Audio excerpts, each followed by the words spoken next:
Hello guys, आज का video है मेरा संग का रंग। एक गांव में 4 महात्मा जी रहते थे। साधु थे, भक्ति भावना में काफी गहरा रूप से पड़े हुए थे। उनका त्याग तपस्या भी अच्छा था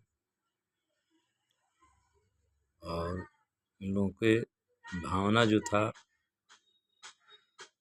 ज्ञान के तरफ, जनता को जागरूक करने का भावना उन लोगों का काफ़ी लालसा था। कि उन लोगों के दिमाग में यही चलता था कि जिस तरह हम लोग भगवान की भक्ति भावना करते हैं, उस तरह जनता को भी भगवान को ज्ञान को बांट करके, सुना करके लोगों को भी सत्संग में लाया जाए, ताकि लोगों का भी उपकार होगा, उद्धार होगा और लोगों का भी हर कार्य सत्संग की तरफ जैसा रहेगा। कोई किसी के साथ अन्याय गलती नहीं करेगा। एक दिन साधु लोग बैठ कर के यहीं सब सलाह किए। सभी साधु इस चीज़ को सपोर्ट किए कि बहुत बढ़िया चीज़ है। हम लोग सभी लोग एक साथ चल करके किसी गांव में चले और हर गांव में भगवान की भक्ति भावना को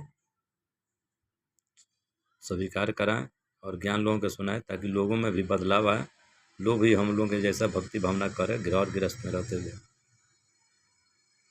चारों साधु महात्मा आपस में राय सलाह करके खुशी राजी से अपना जोरा कमंडल उठाए चल पड़े। चलते चलते किसी गांव में गए। वहाँ कोई मदहस आदमी था जो काफ़ी साधु महात्मा का भी सेवा सत्कार करने में अपना अच्छा से विचार रखता था, उमंग उत्साह रखता था। आता पता करके उस इंसान के दरवाजे पर ही लोग गए। वहाँ गए तो काफ़ी वो खातिर बातिर किए, पानी वानी पिलाए, नाश्ता पानी कराए। फिर महात्मा जी लोग अपना विचार रखे कि हम लोग यहाँ बैठने के लिए नहीं आए हैं, आप अपने गांव के पब्लिक को बुलाइए, थोड़े सत्संग करेंगे, भगवान का ज्ञान के बारे में आदान प्रदान करेंगे। वहाँ के जो मुख्य अतिथि जो थे, जिनके दरवाजे पर रखे थे, वो काफ़ी खुश हुए। सभी गाँवों को लोगों को बुलाए और सत्संग चालू करवाए। महात्मा जी लोग के अंदर में जो ज्ञान था काफ़ी पब्लिक के सामने रखे। महात्मा जी लोगों को ज्ञान से पब्लिक वहाँ के काफ़ी खुश हुई और उन लोगों में तुरंत उसी वक्त वो लोग संकल्प लिए कि हम लोग भी पहले जैसा अब नहीं रहेंगे। जैसे आप लोग ज्ञान दिए हैं, उस ज्ञान के अनुसार अब हम लोग चलेंगे। हम लोग का कर्म धर्म सब जो है ज्ञान युक्त हो जाएगा और भगवान को हम लोग भी समय के अनुसार से प्रदान याद करेंगे और दूसरे को भी बताएंगे। उस गांव में एक इंसान था जो चोर था, चोरी करके अपना जीवन यापन करता था। उस गांव में से एक आदमी के मन में आया कि भाई उस चोर के बारे में भी कुछ बताया जाए, ताकि जब हम लोग का बदलाव हुआ है तो चोर को भी बदलाव हो जाए, ताकि हम लोग गांव में शिकायत नाम का चीज़ नहीं रहेगा कि हम लोग गांव में एक चोर है। उसमें से 2-4 पब्लिक राय किए और महात्मा से बोले कि महात्मा जी, हमारे गांव में एक चोर बसता है, दिन में सोता है, रात में चोरी करके अपना जीवन यापन करता है और बदलता नहीं है, कोई काम धंधा हम लोग के जैसा करता नहीं है।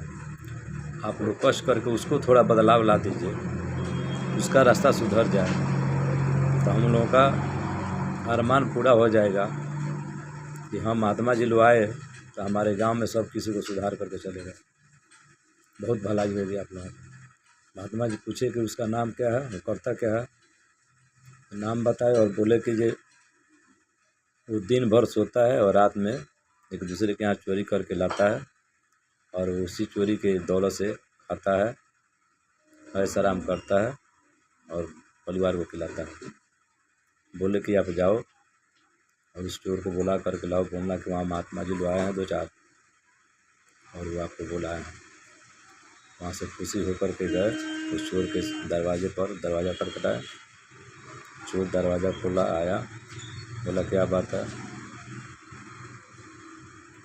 गांव के जो बुलाने गए थे इंसानों बोले कि ये राणा जी के दरवाजे पर महात्मा जी लोग आए हैं, वहाँ आपको बुलाया है। तो क्या बात है, हमको क्यों बुलाए हैं? तो कोई काम होगा, सब लोग आज सब लोगों को बुला करके सत्संग किए हैं, आपको भी बुला रहे हैं। कहा कि ठीक है हम चलते हैं। कपड़ा लता पहना चला, उन लोग के दरवाजे के पास गया, महात्मा जी के पास गया, बोला कि प्रणाम पाती किया, बोला कि बोलिए महात्मा जी किस लिए बुलाए हैं? महात्मा जी बोले कि आप जो के बारे में कुछ शिकायत आया है कि आप दिन भर सोते हो, रात में गांव के घर लोगों के घर में जा घुस करके चोरी करते हो, उसी से अपना जीवन यापन करते हो। ये चोरी धंधा छोड़ दो, आम पब्लिक के जैसा तुम भी काम धंधा करो, कमाओ खाओ, मौज मस्ती करो और भगवान को याद करो, सत्संग करो। क्योंकि तुम्हारे बुरे कर्म में तुम्हारा परिवार कोई साथ नहीं देगा, कोई नहीं बांटेगा। बुरा कर्म करते हो तुम और खाता पीता है सब कोई, इसमें से कोई बांटने वाला नहीं है। तुम्हें दंड उसका भी भोगना पड़ेगा। तो बोला कि ये कैसे हो सकता है, जब हम चोरी करके लाते हैं सब कोई खाता तो सबको मिलेगा दंड। महात्मा जी बोले ऐसा हो ही नहीं सकता है, तुम जाओ अपने परिवार में और पूछो कि हम जो चोरी करके लाते हैं उसमें से सभी लोग खाते हो, उस कर्म में से तुम लोग बांटो कि नहीं। चोर वहाँ से चल बसा, अपने घर में आया, अपने फैमिली के पास बैठा, बोला कि देखो हम जो चोरी करते हैं, चोरी करके जो दौलत लाते हैं उसमें से तुम भी खाते हो, हम भी खाते हैं। कि मेरे बुरे कर्म जो हम करते हैं उसमें से तुम बांटोगे कि नहीं बांटोगे।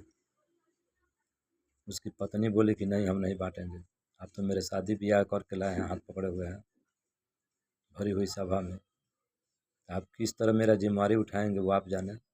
हम आपको थोड़ी बोले हैं कि आप चोरी करके हमको लाइए, आप ही आम पब्लिक के जैसा कमाइए खाइए, हम पब्लिक के जैसा रहिए। हम आपको थोड़ी कहने जाते हैं कि चोरी करके लाइए, अब चोरी ला करके ही हमको खिलाइए। आप छोड़ दीजिए चोरी, आप भी आम पब्लिक जैसा काम करा उस तरह आप भी काम कीजिए। चोर के दिमाग में समा गया तो सही बात कह रही है। चोर वहाँ से गया महात्मा जी के पास, जा कर के सारी बातें सुना दिया।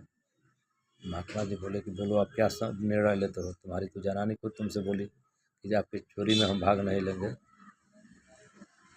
चोर ने बोला कि ये ठीक है, ऐसा हम भी चोरी नहीं करेंगे और आम पब्लिक के जैसा उठेंगे बैठेंगे, हम भी मेहनत करेंगे, अपना कमाएंगे खाएंगे और भगवान को याद करेंगे। चोर भी साधु महात्मा लोगों से नाम जाप ले लिया, कंठी ले लिया और एक दिन से सुधर करके आम पब्लिक के जैसा जीने लगा, सबके साथ उठने बैठने लगा। तो कहा गया है कि जैसा आप संग में बैठोगे वैसा रंग लगेगा, जैसा अन्न खाओगे वैसा मन बनेगा।